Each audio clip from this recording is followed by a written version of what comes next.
నమస్తే, welcome to I news. Sonia. Indonesia ఇప్పుడు ఒక భయంకరమైన ప్రకృతి విపత్తును ఎదుర్కొంటోంది. ఆకాశం నుంచి నిప్పులు కురుస్తున్నాయి, నేలతల్లి నిప్పులు గక్కుతోంది. ఆ దేశంలో ఉన్న వందలాది అగ్నిపర్వతాలు ఒక్కసారిగా నిద్రలేచి మృత్యు గంటికలు మోగిస్తున్నాయి. నిన్న మొన్నటి వరకు పచ్చటి పొలాలతో అలరారిన గ్రామాలు ఇప్పుడు బూడిద కుప్పలుగా మారిపోయాయి. అగ్నిపర్వతాల నుంచి వెలువడుతున్న లావా నదులు జనారణ్యంలోకి దూసుకొస్తున్నాయి. అసలు ఇండోనేషియాలో ఇంతటి బీభత్సం ఎందుకు జరుగుతోంది? అక్కడ ప్రజల ఆకలి కేకలు, ఆక్రందనల వెనుక ఉన్న అసలు నిజాలేంటి? ఇప్పుడు స్పెషల్ స్టోరీలో చూద్దాం.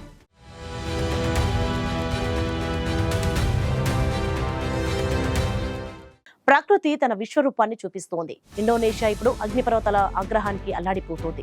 ప్రపంచంలోనే అత్యంత ప్రమాదకరమైన రింగ్ ఆఫ్ ఫైర్ ప్రాంతంలో ఉన్న ఈ దేశంలో ఏకంగా 150కి పైగా క్రియాశీల అగ్నిపర్వతాలు ఉన్నాయి.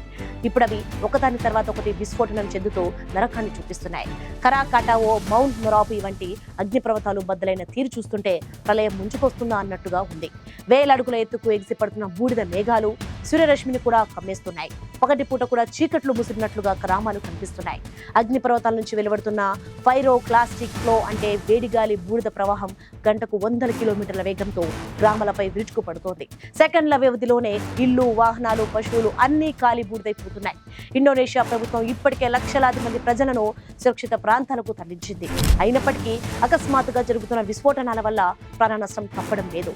లావా ప్రవాహాలు నదుల్లా పారుతూ రోడ్లను, వంతెనలు ముంచెత్తుతున్నాయి.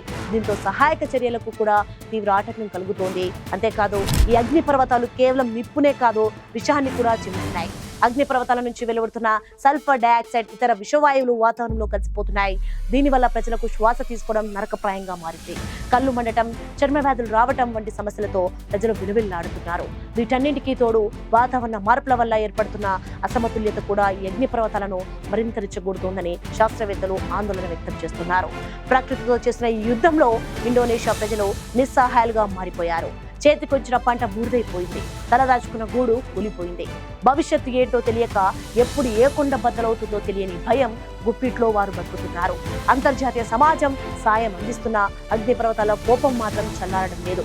ఈ ప్రకృతి ప్రకోపం ఎప్పుడు ఆగుతుందో, ఇండోనేషియా గడ్డపై మళ్ళీ ప్రశాంతత ఎప్పుడు వస్తుందో కాలమే సమాధానం చెప్పాలి.